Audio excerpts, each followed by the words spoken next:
যখন বৈষ্ণব সেবাতে বসেছে, দ্রৌপদী সেই সমস্ত নানা রকম তরি তরকারি একে একে থরে থরে সাজিয়ে দিল। যখন বৈষ্ণবের সেবাতে বসলো, সেই সব তরি তরকারিগুলো দর্শন করে চমকে উঠলেন, একই এতগুলো তরি তরকারি! কি গো বাবা, আমরা একটা দুটো পদ সেবা করি তো, তিনটে চারটে পাঁচটা, এর বেশি কি? কিন্তু দ্রৌপদীর বাসনা মনে বৈষ্ণবের সেবা দেওয়ার জন্য নানা রকম তরি তরকারি রন্ধন করে থরে থরে সাজিয়ে দিয়েছে। যখন তরি তরকারি সাজিয়ে দিয়েছে, ওই পরম বৈষ্ণব দেখে চমকে উঠেছে, মনে মনে চিন্তা করলেন, একটা দুটো যদি সেবা করতে করতে আমার মৃত্যু ঘটে যায়, তাহলে যে আমার এই হৃদয়ের মধ্যে যে ভগবান আছে, যে অনাদি গোবিন্দ রয়েছে, তাকে তো আমি সেবা দিতে পারবো না। তাই কি করলো জানো বাবা? একটা পাত্র নিল, সেই নানা রকম তরি তরকারি থেকে কিঞ্চিত কিঞ্চিত করে তুলে নিয়ে মাখাতে শুরু করলো। যখনই মাখাতে শুরু করেছে, দ্রৌপদী রন্ধনশালায় দোরগোড়ায় দাঁড়িয়েছিল, দেখছে বৈষ্ণবকে কেমন করে সেবা করে। যখন এক এক করে কিঞ্চিত কিঞ্চিত করে নিয়ে যখন মাখাচ্ছে, দ্রৌপদী মনে মনে চিন্তা করলেন, কেমন সেবা, কেমন সেবা, এমন সেবা তো আমি কখনো দেখি নাই। কে গো বাবা, ও মায়েরা, আপনারা বলুন না, আপনারা তো তরি তরকারি করেন, যদি ডাল আর তরকারি একসাথে মাখিয়ে দেওয়া হয়, তাহলে কোনটার স্বাদ কেমন হয়েছে বোঝা যাবে বাবা।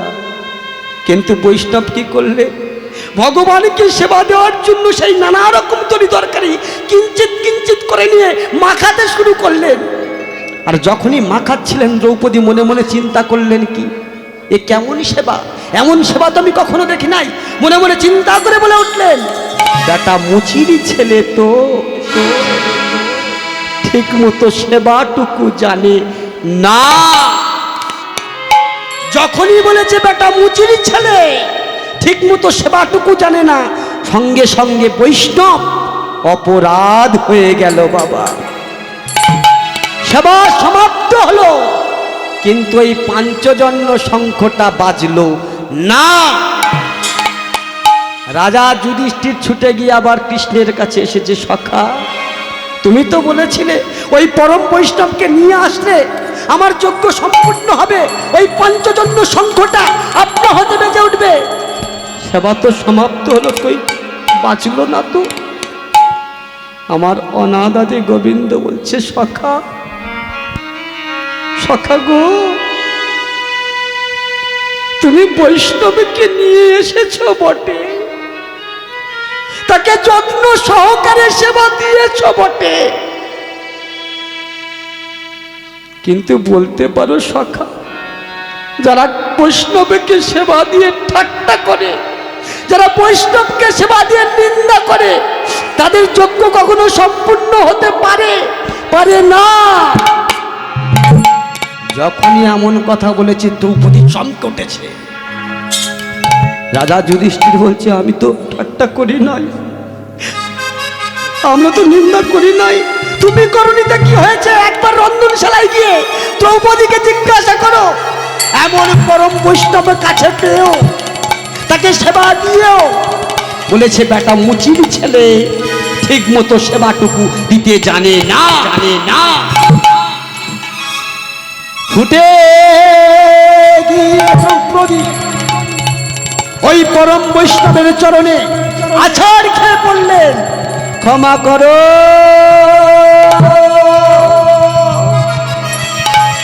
তুমি আমাকে ক্ষমা করো, ওগো বৈষ্ণব,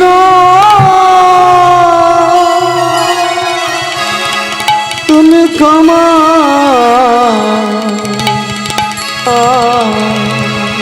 করো।